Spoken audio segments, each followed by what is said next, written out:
Hi hello friends, JK solar സൊല്യൂഷൻസിന്റെ മറ്റൊരു പുതിയ വീഡിയോയിലേക്ക് ഏവർക്കും സ്വാഗതം. ഞാൻ ജിബിൻ, ഒരു ഇലക്ട്രിക്കൽ എഞ്ചിനീയർ ആണ്. ഇന്നൊരു പുതിയ സോളാർ ഇൻസ്റ്റലേഷനുമായിട്ടാണ് നമ്മൾ വന്നിരിക്കുന്നത്. ഇന്ന് കുറച്ചൊരു വലിയ ഒരു ഓൺ ഗ്രിഡ് പ്ലാന്റ് ആണ് നമ്മളിവിടെ കാണിക്കുന്നത്. നമുക്കൊരു കൊമേഴ്ഷ്യൽ പർപ്പസിലൊക്കെ അല്ലെങ്കിൽ ഒരു കറണ്ട് ബില്ലൊക്കെ ഒരു 15,000 രൂപയ്ക്ക് മുകളിൽ കണ്ടിന്യൂസ് വരികയും അല്ലെങ്കിൽ നമ്മൾ ഇലക്ട്രിസിറ്റി ഉപയോഗിച്ച് എന്തെങ്കിലും ബിസിനസ് ഒക്കെ ചെയ്യുന്ന ആൾക്കാരെ സംബന്ധിച്ച് ഇപ്പോൾ വീട്ടിൽ സ്വന്തമായിട്ട് എന്തെങ്കിലും പ്ലാന്റുകൾ, ചെറിയ ചെറിയ മാനുഫാക്ചറിങ് പ്ലാന്റുകൾ, അതുപോലെ സ്റ്റോറേജ് യൂണിറ്റുകൾ, അല്ലെങ്കിൽ എന്തെങ്കിലും ചെറിയ ഗോഡൌണോ വെയർഹൗസോ അങ്ങനെയൊക്കെ എന്തെങ്കിലും നമ്മൾ വീടുമായിട്ട് അറ്റാച്ച് ചെയ്തിട്ട് അതിൽ നമുക്ക് എന്തെങ്കിലും വരുമാനം കിട്ടുന്ന രീതിയിലൊക്കെ ഉണ്ടെങ്കിൽ, ഈ തരത്തിൽ കറണ്ട് ബില്ല് ഒരു 15,000 രൂപയ്ക്ക് മുകളിലൊക്കെ വരുന്നുണ്ടെങ്കിൽ നമുക്കൊരു 10 കിലോവാട്ട് ഓൺ ഗ്രിഡ് ചെയ്ത് കഴിഞ്ഞാൽ ഈസി ആയിട്ട് ആ കറണ്ട് ബില്ല് നമുക്ക് കുറച്ചെടുക്കാൻ പറ്റും. പിന്നെ നമുക്ക് അവിടെ വരുന്ന താരിഫ് വളരെ കൂടുതലായതുകൊണ്ട് തന്നെ അത് നമുക്ക് പെട്ടെന്ന് തന്നെ ഈ റിട്ടേൺ ഓൺ ഇൻവെസ്റ്റ്മെന്റിലേക്കൊക്കെ എത്താൻ പറ്റും. അതായത് മുടക്ക് മുതൽ പെട്ടെന്ന് നമുക്ക് തിരിച്ചു പിടിക്കാൻ പറ്റും. അപ്പോൾ അത്തരത്തിലുള്ള വലിയൊരു പ്ലാന്റ് നല്ല 100% ക്വാളിറ്റിയോടുകൂടി നമുക്ക് എങ്ങനെ ചെയ്യാം എന്നുള്ളതാണ് നമ്മൾ വീഡിയോയിലൂടെ കാണിക്കുന്നത്. അപ്പോൾ വീഡിയോ മൊത്തമായിട്ട് കാണുക.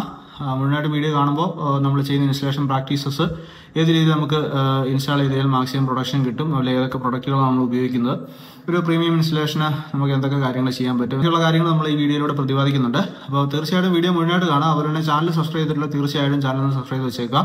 അതുപോലെ തന്നെ നമ്മുടെ ചാനലിലൂടെ സോളാറുമായിട്ട് റിലേറ്റ് ചെയ്തിട്ടുള്ള ഒരുപാട് വീഡിയോസ്, അതുപോലെ തന്നെ ഇൻസ്റ്റലേഷൻ സമയത്ത് ശ്രദ്ധിക്കേണ്ട കാര്യങ്ങൾ, പിന്നെ നമ്മുടെ വീട്ടിലെ വയറിങ് അല്ലെങ്കിൽ നമ്മൾ ഇത്തരത്തിലുള്ള സോളാർ അല്ലെങ്കിൽ സോളാർ നമ്മൾ വെക്കുന്നതിന്റെ ഉദ്ദേശം എന്ന് പറയുന്നത് നമ്മുടെ പവർ കൺസംഷൻ കുറച്ച് ഇലക്ട്രിസിറ്റി ബില്ല് കുറയ്ക്കുക, അതുപോലെ തന്നെ നമ്മുടെ എനർജി ഒന്ന് കൺസർവ് ചെയ്ത് ഉപയോഗിക്കുക, ഇതൊക്കെയാണ് നമ്മുടെ ഉദ്ദേശം. അപ്പോൾ അതിന് നമ്മളെ ഹെൽപ്പ് ചെയ്യുന്ന രീതിയിലുള്ള ഒത്തിരി ടിപ്സ് ആൻഡ് ട്രിക്സ് ഒക്കെ നമ്മൾ ഇതിലൂടെ പറഞ്ഞു തരുന്നുണ്ട്. അപ്പോൾ നമ്മുടെ ചാനൽ സബ്സ്ക്രൈബ് ചെയ്ത് തന്നെ കാണുന്നുണ്ട്, തീർച്ചയായിട്ടും ചാനൽ സബ്സ്ക്രൈബ് ചെയ്ത് വെച്ചേക്കുക. ഒരുപാട് ഇൻഫോർമേറ്റീവ് ആയിട്ടുള്ള വീഡിയോസ് നമുക്ക് ഭാവിയിലേക്ക് എന്താണെങ്കിലും നമ്മൾ സോളാറോ വിൻഡോ പോലത്തെ ഒരു എനർജി സോഴ്സിലേക്ക് ഉറപ്പായിട്ടും വരേണ്ടി വരും.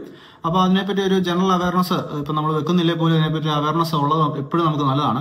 അപ്പോൾ അതുകൊണ്ട് വീഡിയോസ് ഒക്കെ ഒന്ന് വാച്ച് ചെയ്യാനായിട്ട് ശ്രമിക്കുക. അതുപോലെ തന്നെ വീഡിയോ ഇഷ്ടപ്പെട്ടാൽ തീർച്ചയായിട്ടും ലൈക്ക് ചെയ്തേക്കുക. പിന്നെ സോളാർ വെക്കാനൊക്കെ പ്ലാൻ ഉള്ളവർക്ക് ഈ വീഡിയോസ് ഒക്കെ ഒന്ന് ഫോർവേഡ് ചെയ്ത് കൊടുത്തു കഴിഞ്ഞാൽ അവർക്ക് അത് ഉപകാരപ്രദമായിരിക്കും. അപ്പോൾ തീർച്ചയായിട്ടും വീഡിയോ മുഴുവനായിട്ട് കാണാൻ ശ്രമിക്കുക. അപ്പോൾ നമുക്ക് നേരെ നമ്മുടെ വീഡിയോയിലേക്ക് പോകും. നല്ല എലിവേറ്റഡ് ആയിട്ടാണ് പാനലുകൾ ഇൻസ്റ്റാൾ ചെയ്തിരിക്കുന്നത്. ഇവിടെ 6 പാനൽസിൻ്റെ 3 റോസ് ആണ് ഇൻസ്റ്റാൾ ചെയ്തിരിക്കുന്നത്. ബൈഫേഷ്യൽ പാനലുകളാണ്. 545 വാട്ട്സിൻ്റെ വിക്രം സോളാറിൻ്റെ ബൈഫേഷ്യൽ പാനലുകളാണ് ഇൻസ്റ്റാൾ ചെയ്തിരിക്കുന്നത്. ഒരു മൾട്ടി സ്പൈക്ക് ലൈറ്റ്നിങ് അറസ്റ്റർ നമ്മൾ കൊടുത്തിട്ടുണ്ട്. വീടിൻ്റെ ബാക്ക് സൈഡാണ് വരുന്നത്. ഫ്രണ്ടിൽ നിന്ന് നല്ല വ്യൂ വരത്തില്ല, എങ്കിലും ബാക്കിൽ നോക്കുമ്പോൾ നല്ല ഹൈറ്റ് ഇവിടെ വരുന്നുണ്ട്. ഇവിടെ ഒരു കാരണവശാലും വെയിൽ തടസ്സപ്പെടാനുള്ള സാധ്യത ഒരിക്കലും ഇല്ല. ഓവർഹെഡ് വ്യൂ വരുന്നത് ഇങ്ങനെയാണ്. 3 റോകളായിട്ടാണ് പാനലുകൾ ഇൻസ്റ്റാൾ ചെയ്തിരിക്കുന്നത്. വളരെ വിശാലമായിട്ടൊരു വാക്വേ നമ്മൾ കൊടുത്തിട്ടുണ്ട്. ഇത്ര ഹൈറ്റ് ആയതുകൊണ്ട് തന്നെ സേഫായിട്ട് നടന്ന് ക്ലീൻ ചെയ്യാനൊക്കെ ആയിട്ട് 3 റോകളിലായിട്ട് 18 പാനലുകളാണ് ബൈഫേഷ്യൽ വിക്രം സോളാറിൻ്റെ 35 mm ഫ്രെയിം തിക്നെസ് വരുന്ന ഹാഫ് കട്ട് ബൈഫേഷ്യൽ പാനലുകളാണ് ഇൻസ്റ്റാൾ ചെയ്തിരിക്കുന്നത്. ഇവിടെ നമുക്ക് ഏകദേശം 2 അടിയോളം വീതിയിൽ വിശാലമായ വാക്വേ വരുന്നുണ്ട്. വളരെ ഹൈറ്റിലാണ്. ഏകദേശം ഒരു 40 അടിയോളം താഴ്ന്ന ഹൈറ്റ് ഇവിടെ വരുന്നുണ്ട്. അപ്പോൾ ഇത്തരത്തിലാണ് ഈ സ്ഥലത്തിൻ്റെ ഒരു കിടപ്പ്. ഒരുപാട് മരങ്ങളൊക്കെ ഉള്ള സ്ഥലമായതുകൊണ്ട് തന്നെ നമുക്ക് ഇത്രയും ഹൈറ്റ് ഇവിടെ വളരെ അത്യാവശ്യമാണ്. ഇതിൽ താഴ്ത്തി നമ്മൾ ചെയ്ത് കഴിഞ്ഞാൽ ഇത്രയും പാനലുകൾ ഉള്ളതുകൊണ്ട് തന്നെ നമുക്ക് പ്രൊഡക്ഷനിൽ കാര്യമായ വ്യത്യാസം വരാൻ സാധ്യതയുണ്ട് ഷെയ്ഡ് വന്നു കഴിഞ്ഞാൽ. 3 റോകളിലായിട്ട് 18 പാനലുകളാണ് നമ്മൾ ഇൻസ്റ്റാൾ ചെയ്തിരിക്കുന്നത്. 9 പാനൽസിൻ്റെ 2 സ്ട്രിങ്ങുകളാണ് താഴത്തേക്ക് പോയിരിക്കുന്നത്. ഇവിടെ നമുക്ക് 4 സ്ക്വയർ എമ്മിൻ്റെ കേബിളുകൾ ഉപയോഗിച്ചാൽ മതിയാവും. എങ്കിൽ ഇത്രയും ഡിസ്റ്റൻസ് വരുന്നതുകൊണ്ട് ഒരു 1 ടൈം സൊല്യൂഷൻ എന്നുള്ള രീതിയിൽ നമ്മൾ 6 സ്ക്വയർ എമ്മിൻ്റെ DC കേബിൾസാണ്, XLP കേബിൾസാണ് ഉപയോഗിച്ചിരിക്കുന്നത്. XLP എന്ന് പറയുമ്പോൾ ക്രോസ് ലിങ്ക്ഡ് പോളിയെത്തിനീൻ ഇൻസുലേഷൻ ഉള്ളതാണ്. അതായത് ഇതിൻ്റെ റബ്ബർ PVC ഇൻസുലേഷനുള്ളിൽ ഒരു ക്രോസ് ലിങ്ക്ഡ് പോളിയെത്തിലിൻ്റെ ഇൻസുലേഷനും കൂടെ ഈ കേബിളുകൾക്ക് ഉണ്ടാകുന്നതാണ്. നല്ല ഹൈറ്റിൽ ഏകദേശം 3-4 മീറ്ററോളം ഹൈറ്റിൽ നമ്മൾ മൾട്ടി സ്പൈക്ക് ലൈറ്റ്നിങ് അറസ്റ്റർ കൊടുത്തിട്ടുണ്ട്. പൊതുവെ സോളാർ പവർ പ്ലാന്റുകൾ സ്ഥാപിക്കാൻ വരുമ്പോൾ ഒരുപാട് കൺഫ്യൂഷൻസ് ഒത്തിരി ആൾക്കാർക്കുണ്ട്. അല്ലെങ്കിൽ നമ്മൾ വെക്കുന്ന സാധനങ്ങളുടെ ക്വാളിറ്റി ഒന്ന് എൻഷുർ ചെയ്യുക, അതിന് വാറണ്ടി കിട്ടുന്നതാണോ എന്നൊക്കെ നോക്കുക. ഇതൊക്കെ ഓരോ കമ്പനികൾ മാനുഫാക്ചർ ചെയ്ത് മാർക്കറ്റ് ചെയ്ത് തരുന്നതാണ്. ഇപ്പോൾ അവരെ വിശ്വസിച്ച് ഡീലർമാർ ഇതെടുത്ത് ചെയ്യുന്നു. ചില സാഹചര്യങ്ങളിൽ ചില കമ്പനികളൊക്കെ പാടെ പൂട്ടി പോകുന്നതായിട്ടൊക്കെ നമ്മൾ കണ്ടിട്ടുണ്ട്. പക്ഷേ നമ്മൾ ഒത്തിരി ആലോചിച്ച് കഴിഞ്ഞാൽ നമുക്കിതൊന്നും ചെയ്യാൻ ഒരിക്കലും പറ്റില്ല. സോളാർ സിസ്റ്റം ഒരെണ്ണം ഇൻസ്റ്റാൾ ചെയ്യണം വീട്ടിൽ, ഒരു ചെറിയ സിസ്റ്റത്തിലും വെച്ച് നമ്മുടെ വീട്ടിലെ പവറിൻ്റെ നല്ലൊരു ശതമാനം ഉപയോഗിക്കണം എന്നൊക്കെ ഒരു ആഗ്രഹത്തിൻ്റെ പുറത്ത് ചെയ്യുന്നവരുണ്ട്. ചിലർ കറണ്ട് ബില്ല് ഒത്തിരിയാണ്, 10,000 രൂപയൊക്കെ കണ്ടിന്യൂസ് കറണ്ട് ബില്ല് അടച്ചുകൊണ്ടിരിക്കുകയാണ്. അപ്പോൾ ഇതിൽ നിന്നൊരു മോചനം വേണം എന്നുള്ള രീതിയിൽ ചെയ്യുന്നവരുണ്ട്. അപ്പോൾ ഇത് ഓരോരുത്തർക്കും ഓരോ രീതിയിലാണ്. അപ്പം നമ്മുടെ സാമ്പത്തിക സ്ഥിതി, നമ്മുടെ ഒരു താല്പര്യമൊക്കെ അനുസരിച്ച് നമുക്ക് എങ്ങനെ വേണേലും ഈ സോളാർ സിസ്റ്റംസ് ഡിസൈൻ ചെയ്യാം എന്നുള്ളതാണ്. നമ്മുടെ ആവശ്യത്തിന് അനുസരിച്ച് ഒരു പ്ലാന്റിനെ നമ്മൾ ചൂസ് ചെയ്യുക, എന്നിട്ട് അത് ഏറ്റവും ക്വാളിറ്റിയിൽ ഒരു മീഡിയം പ്രൈസിൽ, നമുക്ക് നല്ല ക്വാളിറ്റിയുള്ള പ്രൊഡക്റ്റ് ഒരിക്കലും തീരെ കുറഞ്ഞ വിലയിൽ ചെയ്യാൻ പറ്റില്ല. അത് ഉറപ്പായിട്ടും നമ്മൾ മനസ്സിലാക്കേണ്ട ഒരു കാര്യമാണ്. പിന്നെ അതുപോലെ തന്നെ നമ്മുടെ ആവശ്യം കൃത്യമായിട്ട് അറിയിച്ച് അതിന് വേണ്ട പ്ലാന്റ് മാത്രം ചെയ്യുക. ഇപ്പം നമുക്കൊരു 1000 രൂപ കറണ്ട് ബില്ല് വരുന്ന ആളെ സംബന്ധിച്ച് 5 കിലോവാട്ടിൻ്റെ ഓൺ ഗ്രിഡ് പ്ലാന്റ് ചൂസ് ചെയ്യേണ്ട ആവശ്യമില്ല. ഒരു സാമ്പത്തിക ലാഭം മാത്രമൊക്കെ നോക്കുകയെന്നുണ്ടെങ്കിൽ ഈ 2000 രൂപയോ 3000 രൂപ വരെ വരുന്നവർക്ക് സോളാർ ചെയ്യേണ്ട ആവശ്യമേ ഇല്ല. അപ്പോൾ അത് കറണ്ട് ബില്ല് അടച്ചു പോകുന്നത് തന്നെയാണ് അവർക്ക് ലാഭകരം.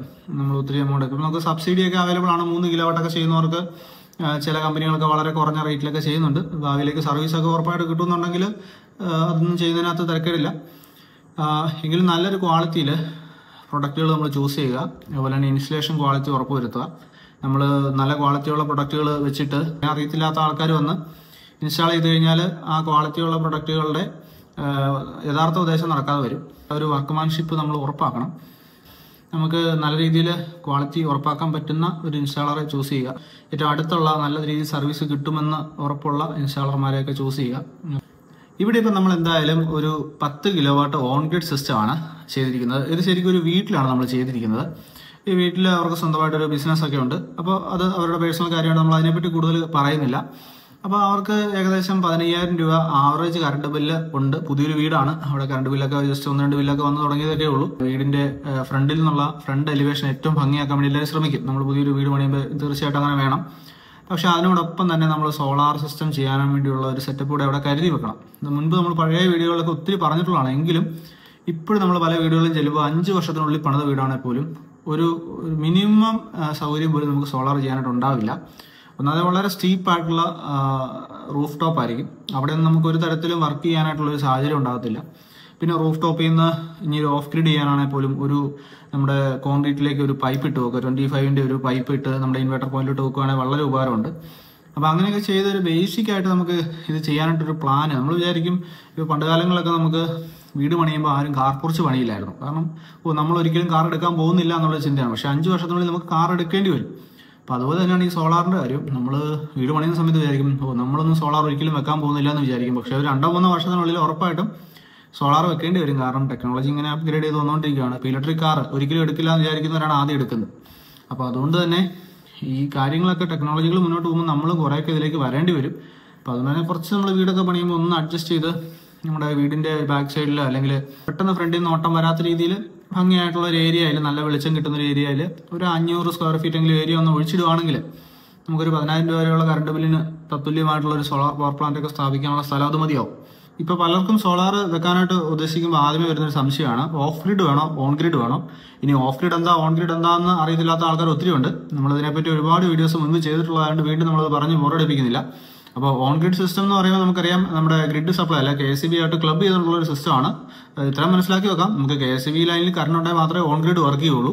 പിന്നെ നമുക്ക് അപാരമായിട്ടുള്ള ബില്ല് വരുന്നുണ്ട്, 5000 രൂപയ്ക്ക് മുകളിൽ കണ്ടിന്യൂസ് ബില്ല് വരുന്നുണ്ട് എന്നൊക്കെ ഉണ്ടെങ്കിൽ പിന്നെ ഓൺ ഗ്രിഡ് തന്നെ ചെയ്യാതെ ഉള്ളത് നമുക്ക് ഒന്ന് ലാഭകരമായിട്ട് വൈദ്യുതി ഉപയോഗിക്കാനായിട്ട് മാർഗ്ഗം അതേ ഉള്ളൂ. നമ്മൾ അതിനുവേണ്ടിയൊക്കെ ഒത്തിരി ബാറ്ററി ഒക്കെ വെച്ച് വലിയ സിസ്റ്റംസ് ചെയ്യുമ്പോൾ നമുക്ക് ഒത്തിരി കോസ്റ്റ് വരും. പിന്നെ ലിഥിയം ബാറ്ററീസ് ഒക്കെ ഇപ്പം നമുക്ക് അഫോർഡബിൾ പ്രൈസിലൊക്കെ വരാൻ തുടങ്ങിയിട്ടുണ്ട്. എന്നാലും ഓഫ് ഗ്രിഡ് ഉപയോഗിക്കുമ്പോൾ നമുക്ക് അത്ര കണ്ടങ്ങ് ഫ്ലെക്സിബിലിറ്റി വരാൻ സാധ്യതയില്ല. കാരണം രാത്രിയിലൊക്കെ ഇപ്പോൾ നമുക്കൊരു 3 AC ഒക്കെ വർക്ക് ചെയ്യണമെങ്കിൽ നമ്മൾ അതിനുവേണ്ടി ബാറ്ററി ഒക്കെ സ്ഥാപിക്കുക എന്ന് പറഞ്ഞാൽ കുറേ ബാറ്ററി വേണ്ടി വരും. പിന്നെ അതിനുവേണ്ടി വരുന്ന തുക ഒത്തിരി കൂടുതലായിരിക്കും. അപ്പോൾ അതൊക്കെ വെച്ച് നോക്കുമ്പോൾ നമുക്ക് ഓൺ ഗ്രിഡ് ആണ് ലാഭകരം. ലാഭകരം എന്ന് പറയുമ്പോൾ സാമ്പത്തികമായിട്ടുള്ള ലാഭം മാത്രമാണ് അവിടെ കൺസിഡർ ചെയ്യുന്നത്.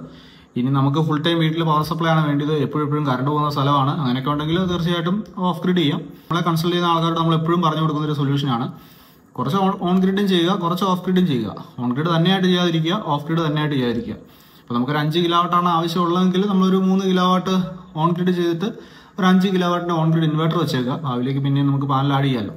അതുപോലെ തന്നെ ബാറ്ററി വെച്ചിട്ടുള്ള ഒരു 24 വോൾട്ടോ അല്ലെങ്കിൽ ഒരു 36 വോൾട്ടോ അല്ലെങ്കിൽ ഒരു 48 വോൾട്ടോ ഒരു സിസ്റ്റം ചെയ്തിട്ട് ഒരു 3 kV ഇൻവെർട്ടറോ അല്ലെങ്കിൽ ഒരു 5 kV ഇൻവെർട്ടർ വെച്ചേക്കുക. അതിൽ നമുക്ക് പാനൽ പിന്നീട് ആഡ് ചെയ്യാൻ കപ്പാസിറ്റി ഉള്ള തരത്തിലുള്ള ഇൻവെർട്ടർ അങ്ങനത്തെ ചൂസ് ചെയ്യുക. അപ്പോൾ അങ്ങനെ വരുമ്പോൾ നമുക്ക് ഭാവിയിലേക്ക് അപ്ഗ്രേഡ് ചെയ്യാം. പിന്നെ ഇതിനകത്തൊക്കെ നമ്മൾ ലാഭനഷ്ടം നോക്കുന്നതിലുപരി നമ്മളിപ്പോൾ ഒരു പവർ ഇൻഡിപെൻഡന്റ് ആയിരിക്കുക. അപ്പം അതുപോലെ തന്നെ നമുക്ക് ഈ പൊല്യൂഷൻ കുറഞ്ഞ ഒരു സ്രോതസ്സാണല്ലോ നമ്മുടെ സോളാർ എനർജി എന്ന് പറയുന്നത്. സൂര്യനിൽ നിന്ന് വെറുതെ കിട്ടുന്ന എനർജിയാണ്. അതിനെ നമ്മൾ എക്സ്ട്രാക്ട് ചെയ്ത് ഉപയോഗിക്കാനായിട്ട് നമ്മുടെ ഭാഗത്ത് നിന്ന് എന്തെങ്കിലും ഒരു മൂവ്മെന്റ് നടത്തുക. അപ്പോൾ ആ രീതിയിലുള്ള ഒരു കൺസിഡറേഷൻ നമ്മളിതിൽ കൊടുക്കുന്നത് നല്ലതായിരിക്കും. വെറുതെ ഒരു സാമ്പത്തിക ലാഭം എന്നതിലുപരി ഈ കാര്യങ്ങളോടൊന്ന് കൺസിഡർ ചെയ്യുന്നത് നല്ലതാണ്. ഭാവി തലമുറയ്ക്ക് വേണ്ടി നമുക്ക് എന്തെങ്കിലുമൊക്കെ ചെയ്യാൻ പറ്റുവാണെങ്കിൽ അതിൽ ചെയ്യാൻ പറ്റുന്ന ഏറ്റവും നല്ലൊരു കാര്യമാണ് ഈ ഒരു സോളാർ സിസ്റ്റം എന്ന് പറയുന്നത്. ഡെയിലി ഒരു 30 യൂണിറ്റിന് മുകളിലൊക്കെ ആവറേജ് ഉപയോഗമുള്ളവർക്ക് ഒരു ഫ്യൂച്ചർ പ്രൂഫ് എന്നുള്ള രീതിയിലല്ലേ ഭാവിയിലേക്കൂടെ കരുതിക്കൊണ്ട് ചെയ്യാൻ പറ്റുന്ന ഒരു സിസ്റ്റമാണ് 10 കിലോവാട്ട് ഓൺ ഗ്രിഡ് സിസ്റ്റംസ്. നമുക്കിതിൽ ആവറേജ് 40 യൂണിറ്റ് വരെയൊക്കെ പ്രൊഡക്ഷൻ ഉണ്ടാവും. നല്ല വേലുള്ള ദിവസങ്ങളിൽ 50-55 യൂണിറ്റ് വരെയൊക്കെ റീഡിങ്ങുകൾ കാണിക്കും. എങ്കിലും നമ്മളൊരു ഇയർലി ആവറേജ് എടുത്ത് നോക്കുമ്പോൾ 40 യൂണിറ്റ് എന്ന് വേണം കരുതാനായിട്ട്. 30 യൂണിറ്റൊക്കെ കറണ്ട്ലി ഉപയോഗമുള്ളവർക്ക് ഭാവിയിലേക്ക് കുറച്ച് കൺസംഷൻ കൂടുമെന്നുള്ളൊരു കാൽക്കുലേഷനിൽ നമുക്ക് ഇത്തരത്തിലുള്ള സിസ്റ്റംസ് ഇൻസ്റ്റാൾ ചെയ്യാവുന്നതാണ്. പ്രീമിയം ക്വാളിറ്റിയിൽ വരുന്ന നോൺ DCR സോളാർ പാനൽസ് ഉപയോഗിച്ചുകൊണ്ട് 10 കിലോവാട്ട് ഓൺ ഗ്രിഡ് ചെയ്യാനായിട്ട് നമുക്ക് ഏകദേശം 4.5 ലക്ഷം രൂപ മുതൽ സ്റ്റാർട്ടിംഗ് പ്രൈസ് ആരംഭിക്കും. പിന്നെ 10 കിലോവാട്ട് സിസ്റ്റം ആയതുകൊണ്ട് തന്നെ നമുക്ക് 18 മുതൽ 20 പാനലുകൾ വരുന്നതുകൊണ്ട് തന്നെ സ്ട്രക്ചർ കോസ്റ്റ് ഇതിനെ ടോട്ടൽ കോസ്റ്റിനെ ബാധിക്കുന്ന ഒരു ഫാക്ടറാണ്. അപ്പോൾ അത് നമ്മൾ സ്ട്രക്ചറിനനുസരിച്ച് കോസ്റ്റ് വേരിയേഷൻ ഉണ്ടാവാം. പിന്നെ നമ്മൾ ഉപയോഗിക്കുന്ന ഇൻവെർട്ടറുകൾ, അതിന്റെ വാറണ്ടി, ഉപയോഗിക്കുന്ന ബ്രാൻഡ് ഇതൊക്കെ അനുസരിച്ചും, പിന്നെ സ്വിച്ച് ഗിയേഴ്സ് ഏതൊക്കെ ഉപയോഗിക്കുന്നു, കേബിൾ ലെങ്ത് എത്ര വരുന്നു, ലേബർ ചാർജ് എത്രയാണെന്ന് ഇതൊക്കെ അനുസരിച്ച് ഈ 4 ലക്ഷം എന്നുള്ളത് 5-6 ലക്ഷം രൂപ വരെയൊക്കെ പോകാൻ സാധ്യതയുണ്ട്. നോർമലി ഉള്ളൊരു വർക്കിംഗ് ഡേയിലെ റീഡിംഗ് ആണ് കാണുന്നത്. ഇവിടെ ഇപ്പോൾ ഏകദേശം 10 മണി കഴിഞ്ഞ സമയത്ത് തന്നെ 14 യൂണിറ്റോളം നമുക്ക് പ്രൊഡക്ഷൻ നടന്നിട്ടുണ്ട്. ഇത് 3 ദിവസമായുള്ളൂ കമ്മീഷൻ ചെയ്തിട്ട്. 110 യൂണിറ്റാണ് ഇതുവരെ പ്രൊഡക്ഷൻ നടന്നിട്ടുള്ളത്. 10 കിലോവാട്ടിന്റെ ഓൺ ഗ്രിഡ് ഇൻവെർട്ടറാണ്. ഇവിടെ നമുക്ക് റെഫറൻസ് മീറ്റർ ഉണ്ട്. റെഫറൻസ് മീറ്റർ ഒരു 3 ഫേസ് റെഫറൻസ് മീറ്ററാണ് വരുന്നത്. അവിടെ കട്ടൗട്ട് സ്വിച്ച് കൊടുത്തിരിക്കുന്നതാണ്. ഇവിടെയും പ്രൊഡക്ഷൻ ഏകദേശം അതുമായിട്ട് ഒരുപോലെ തന്നെയാണ് കാണിക്കുന്നത്. ടോട്ടൽ 111 യൂണിറ്റാണ് നമ്മളിത് കമ്മീഷൻ ചെയ്ത പിന്നെ കാണിക്കുന്നത്. അതുപോലെ തന്നെ തൊട്ടടുത്ത് നെറ്റ് മീറ്റർ പ്ലേസ് ചെയ്തിട്ടുണ്ട്. കൺസീൽഡ് മീറ്റർ ബോക്സ് ആണ് വരുന്നത്. ഇവിടെ KSEB സപ്ലൈ ചെയ്ത നെറ്റ് മീറ്ററാണ് പ്ലേസ് ചെയ്തിരിക്കുന്നത്. DCDBയിൽ നിന്ന് കറക്റ്റായിട്ടുള്ള എർത്ത് താഴത്തേക്ക് പോകുന്നതാണ്. അത് 10 SWG കോപ്പർ കണ്ടക്ടറാണ് കൊടുത്തിരിക്കുന്നത്. പിന്നീട് നേരെ അവിടുന്ന് 2 സ്ട്രിങ്ങുള്ള 10 കിലോവാട്ടിൻ്റെ ഓൺ ഗ്രിഡ് ഇൻവെർട്ടറിലേക്കാണ് വരുന്നത്. ഇവിടെ ഇതിൻ്റെ താഴെ ഒരു ഓൺ ഓഫ് സ്വിച്ച് ഉണ്ട്. അതുകൂടാതെ ഇതിൻ്റെ ഒരു കമ്മ്യൂണിക്കേഷൻ ഡോങ്കിൾ ഒക്കെ കൊടുത്തിരിക്കുന്നതാണ്. ഇതിൻ്റെ സൈഡിലേക്ക് വന്നു കഴിഞ്ഞാൽ ഇതിൻ്റെ ഡാറ്റാ ഷീറ്റിലേക്ക് നോക്കിയാൽ നമുക്ക് 13 കിലോവാട്ട് വരെ ലോഡ് ചെയ്യാൻ കപ്പാസിറ്റി ഉള്ള ഇൻവെർട്ടറാണ്. നമ്മൾ 10,000 വാട്ട്സ് പാനലാണ് കൊടുത്തിരിക്കുന്നത്. ഇവിടെ എർത്ത് ബെഞ്ച് കൊടുത്ത് പ്രോപ്പറായിട്ട് 10 SWG എർത്ത് ചെയ്തിരിക്കുന്നതാണ്. അതുപോലെ തന്നെ ഇവിടെ ഒരു ACDB ഉണ്ട്. ഹാവൽസിൻ്റെ സ്വിച്ച് ഗേഴ്സാണ് ഇവിടെ ഉപയോഗിച്ചിരിക്കുന്നത്. ഇത്തരത്തിലാണ് നമ്മൾ സിസ്റ്റം കംപ്ലീറ്റ് വർക്കിംഗ് പൂർത്തിയാക്കിയിരിക്കുന്നത്. ACDB DCDB സെപ്പറേറ്റ് എർത്ത് ഇറങ്ങുന്നതായിട്ട് കാണാം. ഇത്തരത്തിൽ 10 കിലോവാട്ട് ഓൺ ഗ്രിഡ് സിസ്റ്റംസ് 15,000 രൂപയ്ക്ക് മുകളിൽ കറണ്ട് ബില്ല് വരുന്ന വീടുകൾക്ക് ഉചിതമാണ്.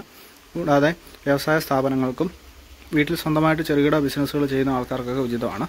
പിന്നെ ഒന്നിൽ കൂടുതൽ EV ഉള്ള ആൾക്കാർക്ക് 3-4 AC ഉപയോഗിക്കുന്നവർക്ക് ഇത്തരത്തിലുള്ള സിസ്റ്റംസ് ആപ്റ്റായിരിക്കും. നമുക്ക് ടോട്ടൽ 2 എർത്തുകളാണ് വരുന്നത്. അപ്പോൾ തമ്മിൽ മിനിമം 3 മീറ്ററെങ്കിലും 5 മീറ്ററാണ് സ്റ്റാൻഡേർഡ് ഡിസ്റ്റൻസ്. ഇവിടെ ലൈറ്റ്നിങ് അറസ്റ്റർ അതുപോലെ തന്നെ പാനലിൻ്റെ ഫ്രെയിം എർത്ത് താഴത്തേക്ക് വരുന്നതാണ്. ലൈറ്റ്നിങ് അറസ്റ്റിൻ്റെ എർത്ത് പിറ്റുമായിട്ട് ഏകദേശം 6 മീറ്ററോളം അകലെയാണ് നമ്മൾ ഫ്രെയിം എർത്ത് ചെയ്തിരിക്കുന്നത്. ഇവിടെ നമ്മൾ ഫ്രെയിമുകൾ ഓരോ സെറ്റുകളും തമ്മിൽ ഇൻ്റർകണക്ട് ചെയ്തിട്ടുണ്ട്. 10 SWG കോപ്പർ കണ്ടക്ടർ ഉപയോഗിച്ചുകൊണ്ട്. ഇത്ര ഹൈറ്റിൽ നിൽക്കൊണ്ട് തന്നെ ലൈറ്റ്നിങ് അറസ്റ്റർ കൂടാതെ ഫ്രെയിം എർത്തിങ്ങും നമ്മൾ പ്രോപ്പറായിട്ട് ചെയ്യേണ്ടതായിട്ടുണ്ട്. ഈ രീതിയിൽ വളരെ എലിവേറ്റഡ് ആയിട്ട് നല്ല ഹൈറ്റിലാണ് ഇൻസ്റ്റലേഷൻ പൂർത്തിയാക്കിയിരിക്കുന്നത്. ഇതൊരു സിംഗിൾ സ്റ്റോറേഡ് ബിൽഡിംഗ് ആണെങ്കിലും നല്ല ഉയരത്തിൽ സ്ട്രക്ചർ വർക്ക് ചെയ്തിട്ടുണ്ട്. ഒരു കാരണവശാലും അതിലും തണൽ വരാൻ സാധ്യതയില്ല. ഇവിടെ നമ്മൾ 18 സോളാർ മോഡ്യൂൾസാണ്, ബൈഫേഷ്യൽ മോഡ്യൂൾസാണ് ഉപയോഗിച്ചിരിക്കുന്നത്. 3 വരി പാത്ത് വേ കൊടുത്തിട്ടുണ്ട്. വളരെ ഹെവി ആയിട്ടുള്ളൊരു സ്ട്രക്ചർ ഇവിടെ ചെയ്തെടുക്കേണ്ടതായിട്ട് വന്നിട്ടുണ്ട്. നല്ല ഉയരമുണ്ട്. ഏകദേശം ഒരു 30 മുതൽ 40 അടി വരെ താഴെ നിന്ന് ഹൈറ്റ് ഇവിടെയുണ്ട്. എന്തായാലും ഈ വീട്ടിൽ നമ്മൾ വീട് പണി തുടങ്ങി സ്ട്രക്ചർ വർക്ക് ഓൾമോസ്റ്റ് തീർന്നത് മുതൽ വീട്ടുടമസ്ഥൻ നമ്മളെ കൺസൾട്ട് ചെയ്യുകയുണ്ടായി. അപ്പോൾ ആ സമയത്ത് പോലെ നമ്മൾ കൃത്യമായുള്ള നിർദ്ദേശങ്ങൾ കൊടുക്കുകയും ഡ്രസ് വർക്ക് ചെയ്ത സമയത്ത് ഡ്രസ് വർക്ക് ചെയ്ത കൂടെ തന്നെ നമ്മുടെ ഡിസൈൻ അനുസരിച്ച് ഡ്രസ് വർക്ക് പോവുകയും ആ കൂടെ തന്നെ നമ്മുടെ സ്ട്രക്ചർ ചെയ്തെടുക്കുകയും ചെയ്യാൻ പറ്റി. അപ്പോൾ ഇതൊരു ശരിക്കും പറഞ്ഞാൽ ഒരു 6 മാസത്തെ മുതൽ ഒരു 10 മാസം വരെയുള്ള ഒരു പ്രോസസ്സായിരുന്നു. കുറേയധികം ടൈം എടുത്തത് കമ്മീഷൻ ആയി വരാനായിട്ട്. പക്ഷെ എന്നാലും നമുക്കത് വളരെ ഭംഗിയായിട്ട് ചെയ്യാൻ പറ്റി. വീടിൻ്റെ കാഴ്ചയ്ക്ക് മോശം വരാത്ത രീതിയിൽ നമുക്ക് ചെയ്യാൻ പറ്റി. 18 പാനലുകൾ നമ്മൾ വീടിന് മുകളിൽ വളരെ വൃത്തിയായിട്ട് മൗണ്ട് ചെയ്യാനായിട്ട് പറ്റി. കുറച്ച് ഭീകരമായ ഹൈറ്റ് വന്നിട്ടുണ്ട്. എങ്കിലും നമുക്ക് അവിടെ പറ്റുന്ന സാഹചര്യത്തിൽ നമ്മൾ നല്ല സ്ട്രോങ് ആയിട്ട് നമുക്ക് ചെയ്യാൻ പറ്റി എന്നുള്ളതാണ്. ഇത് എല്ലാ ആൾക്കാർക്കും ഒരുപോലെ ഉപകാരപ്രദമല്ല. നമുക്കൊരു 10,000 രൂപയ്ക്ക് മുകളിലൊക്കെ ബില്ല് വരുന്നവരും ഭാവിയിലേക്ക് ഒരു ഇലക്ട്രിക് കാറൊക്കെ ഇപ്പോൾ ഓൾറെഡി 10,000 രൂപ ബില്ല് വരുന്നുണ്ട്, എന്നാൽ ഇനി ഒരു ഇലക്ട്രിക് കാർ വാങ്ങിക്കാൻ പോവുകയാണ്, അങ്ങനെയുള്ളവർ, അല്ലെ ഓൾറെഡി ഒരു ഇലക്ട്രിക് കാർ ഉണ്ട് ഒരെണ്ണോട് വാങ്ങിക്കാൻ പോവുകയാണ്, അങ്ങനെയൊക്കെ ഉള്ളവർക്കാണ് ഇത്തരത്തിലുള്ള 10 കിലോവാട്ട് അല്ലെങ്കിൽ 8 കിലോവാട്ട് പോലും മുകളിലോട്ടുള്ള സിസ്റ്റംസ് നല്ലത്. അല്ലെ അങ്ങനെയുള്ളവർക്കാണ് ആവശ്യം. പിന്നെ ഇൻഡസ്ട്രികളൊക്കെ ഉണ്ട്, ഒരു 20,000 രൂപയ്ക്ക് അടുത്ത് ബില്ല് വരുന്നവർ, അങ്ങനെയുള്ളവർക്കൊക്കെ 10 കിലോവാട്ട് വളരെ ഉചിതമാണ്. വീഡിയോ ഇന്നത്തെ ഇഷ്ടമായെന്ന് വിചാരിക്കുന്നു. നമ്മുടെ ഇൻസ്റ്റലേഷൻ സ്റ്റെപ്പുകൾ കണ്ട് മനസ്സിലാക്കിയെന്ന് വിചാരിക്കുന്നു. അപ്പോൾ തീർച്ചയായിട്ടും സംശയങ്ങളുണ്ടെങ്കിൽ താഴെ കാണുന്ന വാട്സാപ്പ് നമ്പറിൽ കോൺടാക്ട് ചെയ്യുക. അതുപോലെ തന്നെ സോളാർ എനർജിയായിട്ട് റിലേറ്റ് ചെയ്തുകൊണ്ടായിക്കോട്ടെ ഇലക്ട്രിക്കൽ കൺസൾട്ടൻസി ആവശ്യമുള്ളവർക്ക് തീർച്ചയായിട്ടും നമ്മുടെ നമ്പറിൽ ബന്ധപ്പെടാവുന്നതാണ്. നമ്മൾ B ക്ലാസ് ഇലക്ട്രിക്കൽ കോൺട്രാക്ടേഴ്സ് ആണ്, അതുപോലെ ലൈസൻസ് സൂപ്പർവൈസേഴ്സ് ആണ്. അപ്പോൾ സോളാർ എനർജിയായിട്ട് റിലേറ്റ് ചെയ്തുകൊണ്ട് മറ്റൊരു പുതിയ അല്ലെങ്കിൽ മറ്റൊരു ഇൻഫോർമേറ്റീവ് വീഡിയോ ആയിട്ട് ചാനലിലൂടെ വീണ്ടും കാണാം. അതുവരേക്കും ഗുഡ് ബൈ.